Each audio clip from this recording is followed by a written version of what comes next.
Hi everyone, it's CJ, and I'm going to show you a project today in which you can use up a lot of your old scraps of, magazine pages, scrapbook paper, tissue, old maps, old calendars, and just have fun. This is a project that I used to teach in my classes many years ago, and I see now that it has made its way back onto YouTube. Laura Johnson showed a video that was made by Courtney, and her YouTube channel is The Little Ink, in which she showed scrap monsters, and this really brought back some memories. So first of all, what I want you to do is remember a date for me. The date is going to be November 1971, and then I'll explain that here in just a little bit, but you'll get a kick out of this, I think. So anyway, I want you to dig out your scraps.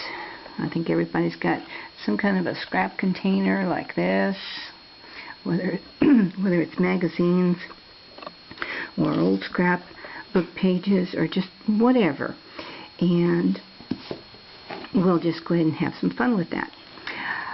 When I used to teach this in the classroom, what I would do is have the kids just take some type of heavier paper, and a lot of times the only thing we had was the heavy paper that you'd find in magazines, sometimes magazine covers, and we would just fill the page with scraps. Sometimes we would do kind of, blocked images like this, and this is a more recent one that I've done. I still tend to do this occasionally, in which you can see this is old music paper. This is some paper that was stamped. This was from a greeting card. This was from some origami paper. So there's just all kinds of things you can put in there. Let's see, what else was there? There's some that was a painted paper. This was paper that I used my jelly sheet on. So you can see, just make all different kinds of papers on there like that. This is one in which it's just torn pieces, and they were put all over the page using pieces of magazines. And this is a lot of fun too, because this brings me back to that date I was telling you about, November 1971, in which we made what I called at the time Crafty Critters. And digging through my files, this is one that I found. Okay, can you see this crafty critter? This is one of the little pieces that I've saved, and it really brings back memories. If you don't recognize it, it is supposed to be a rabbit, but actually it could be anything. And now remember, when your kiddos bring you their artwork, please don't say, well, what is that? All you have to do is go, oh, I love it, I love it. Tell me about it. And then you're going to find out what it is. Okay? Now, remember that date? November 1971? Okay, look at this. This is how this all started. And I'm sad to say there's no name on this. I can't even remember who I got this from. I wish I wrote down a date. But look at this. This is from a Good Housekeeping. It looks like the cover that we used, and the date right there, November 1971, and this magazine was 60 cents. Golly, you just can't find anything for 60 cents anymore. But anyway, that's where I started doing Crafty Critters. Now, what we want you to do is, you can make this just any way you want to. You can cut out a shape first, or you can go ahead and glue down pieces onto a sturdy piece of paper. Should be something like cardstock or like the cover of a magazine. Hear that? That'll show that it's a little bit stronger. Okay? At that point, after you've got everything glued down, you can flip it over and you can draw on there any old shape that you want to turn it into some type of unusual critter, monster, animal, person, whatever. This is your choice. okay? Or you can make a template if you want to make more of the same thing. And I know some of you are going to go, I don't think I can just come up with something. Well, here's something I'd tell the kids. If you can't find that unusual shape, try putting together a couple of letters of the alphabet. And this is sometimes a lot of fun too. You can draw on there a face, or you can cut out a face or features out of magazines. It's all up to you. This is your project. There's no right or wrong in this, okay? And you just want to have fun with it. So here, like I showed you the front, this is just lots of bits and pieces that were glued on there. And you can see this is a more recent magazine. And what I did was I just did kind of a funny drawing like this. And with using one sheet like this, I can get two real nice sized pieces on there like that. And let's go ahead and just cut one out. Okay, I'm going to cut this out like so.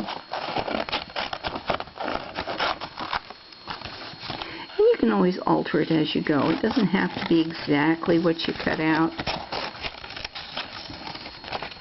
That's the fun of art. You just want to have a creation that's part of who you are. I have so many people that will say, well, I can't do that. I'm afraid I'm going to mess it up. Well, you know what? So what? Mess it up and then just do something else that you like and just keep going at it. Have fun with it. Don't worry about perfection, because art is not about perfection. Okay, funny shape. Alright, back side. I can always trim it up and make it more to another shape if I like. On this side, I'll think about what can I do with this.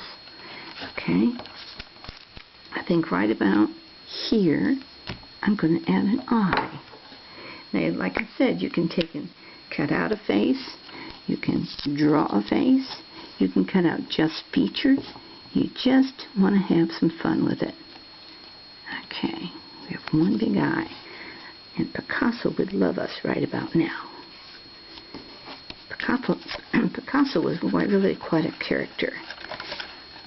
My mother actually got to meet him many, many years ago. She thought he was really something.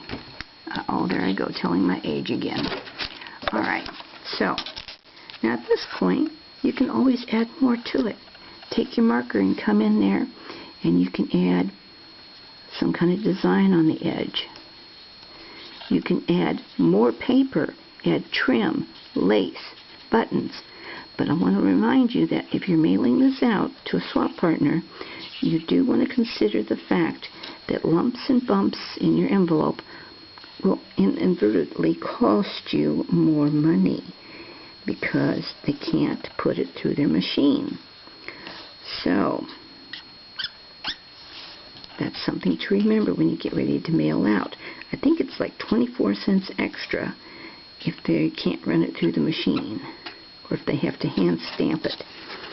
Okay, here we go on this. When we used to do this in the classroom, I would say try to use just the pictures, and we used a lot of magazines because we didn't have a lot of paper. Try to use the pictures that do not include words or actual features on your big sheet. Okay, so this lace was great. Okay, the flowers would be a great one. Look at the design in her dress. Here we have an animal print. We have something very neat down here. Okay, here's another one. Look at this blue. All great pieces that could be glued down. Now remember, this went back to, what was the date?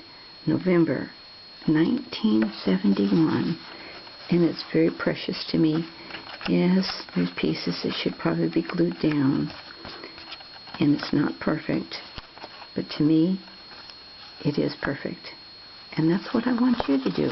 I want you to have fun with this and not worry about perfection. Because what you're going to do is create 2 Crafty Critters for your partner. And I'll let you just add whatever you want to this and have a whole lot of fun. Okay? That's it. Talk to you later. Bye-bye.